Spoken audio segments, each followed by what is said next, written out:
Welcome back, YouTube. Hoping everyone had a blessed Christmas and a Happy New Year to you guys. So today's video is obviously our first video for 2023, and I feel like this is going to be a special one because one of my most favorite customer cars is back for some upgrades, and I'm very excited to get working on this car again, and also excited to let you guys know what is up with this car. So yep, the Street Fighter is back. I haven't seen this car for quite a while, and I'm excited to get hold of this car and finesse this car even better. So it's up on jack stands at the moment. I'm busy draining the transmission fluid, and I'm about to remove the transmission so that we can temporarily replace the clutch with a more subtle clutch so the customer can drive the car on a daily basis basically. But we do have plans for this car to make this car extreme. So in the interim, we're replacing the clutch. Obviously the valve cover, as you can see, is worn out now. So we'll redo the valve cover as well. And then try and tidy up wherever we can, I guess. So Hussein, he had the car recently blown over. So everything's nice and clean. I noticed also there's a couple of the panels and stuff that hasn't been installed yet, so we'll probably tackle that as well. And he's painted the rear interior of the car. It looks so much cleaner. So for those of you that haven't seen the previous video of this car, let me walk you through it. So it's semi-stock interior.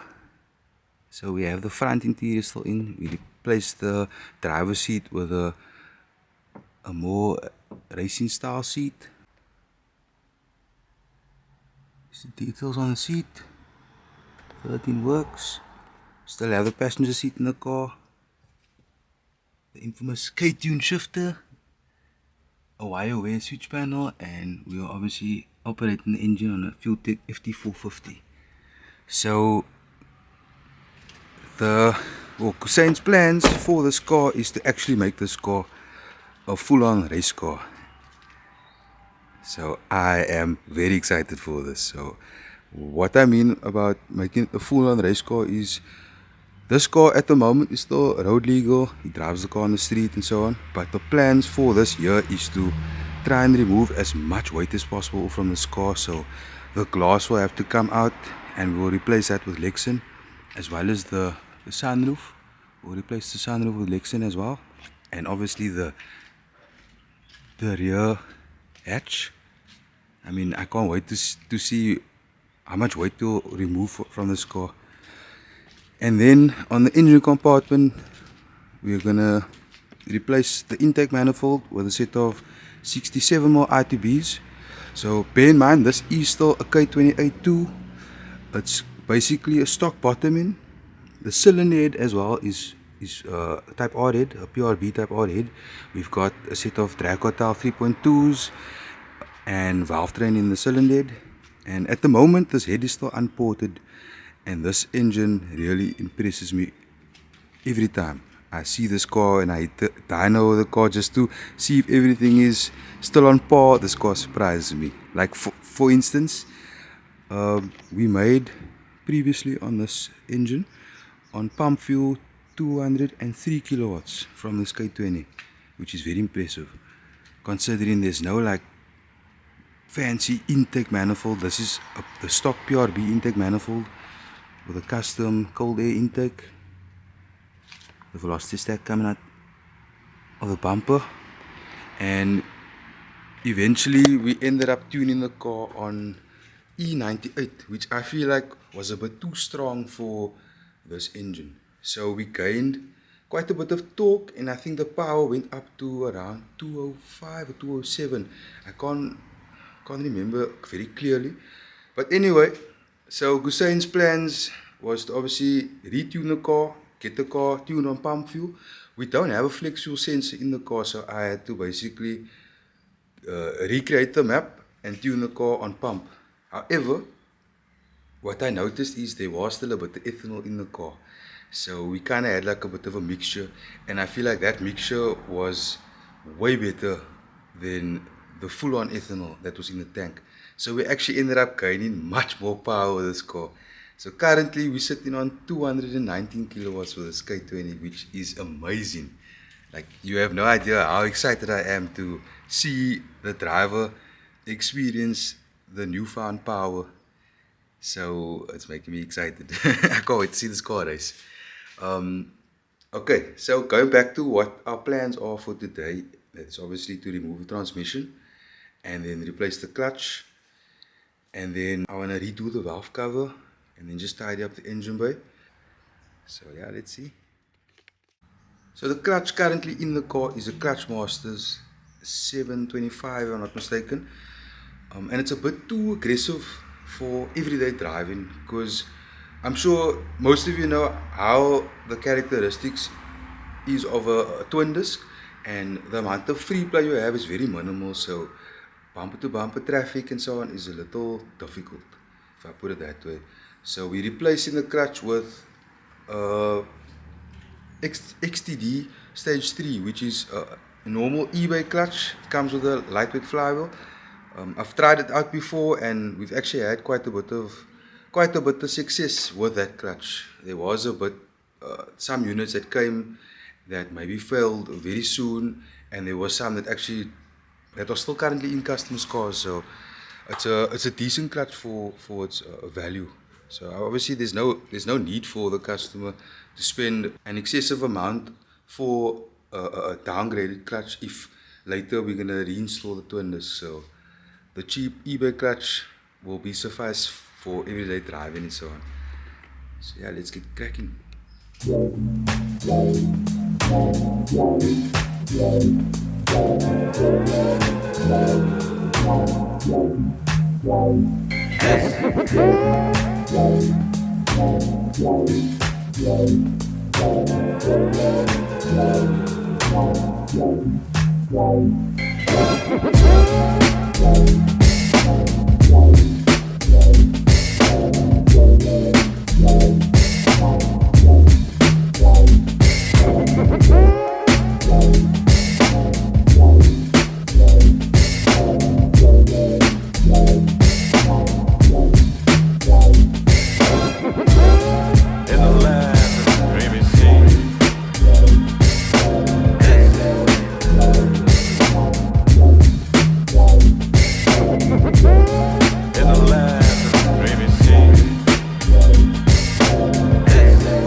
Okay, so my video actually, the time lapse got cut short because of a low battery, but I managed to finish the job, got the clutch on, and I basically want to show you guys what the clutch looks like.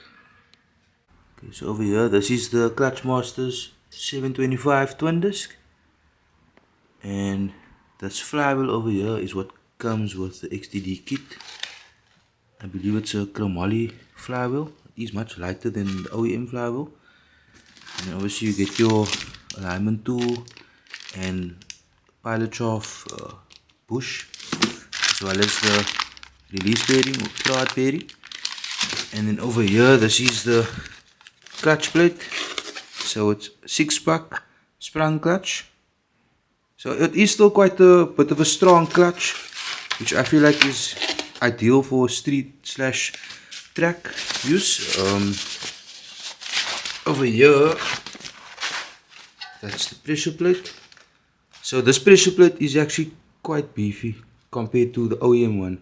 So it does have quite a bit of a bite coming out when you release the clutch pedal. But this clutch works really well, considering it's an eBay clutch and it's low cost also. You're getting quite a bit for your money's worth. So yeah, that's basically what the kit looks like versus a very expensive twin disc, which we'll definitely reinstall when we go out racing on the track and so on. Okay, so I'm in the CRX. I installed the XTD clutch, managed to drive the car in a bit, did a decent mileage on the clutch, so it drives actually pretty well. So now I need to just figure out the other issue on this car, and that is the fact that when we select second gear, the shifter, basically like it is there, stays in that position, in the second gear position, but in the gearbox or in the transmission we still find ourselves in neutral. So, and it only happens when pulling the car at wide open throttle. So I replaced the shifter selector tower basically, and I'm hoping that will solve this issue. So we're gonna take the car for a drive, do a couple of pulls and see if our issue has been resolved.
Everything works 110%. So that was definitely our issue with the gearbox. The shift selector was a little worn out. So yeah, like I said, that was definitely our problem. So now I'm at peace, to be honest with you. I feel so much more at ease knowing you can go out to the track and go have a hell of a lot of fun. Because this car is definitely a contender. It's got a lot of potential, and I have a very strong, confident feeling that we can actually pull off a serious time with this K20. Bear in mind, this is a stock K20A2. Apart from the camshafts, we swapped out the camshafts, and that is basically it. And this car is making power, and you can definitely feel the power. The car moves. I hope you guys enjoy this video. Like I said, this is our first video for 2023, so I'm hoping this will make you guys more excited for what's to come in the future. Yeah, I hope you guys enjoyed the video. Don't forget to like, share, comment and subscribe. Thank you for watching. See you guys soon.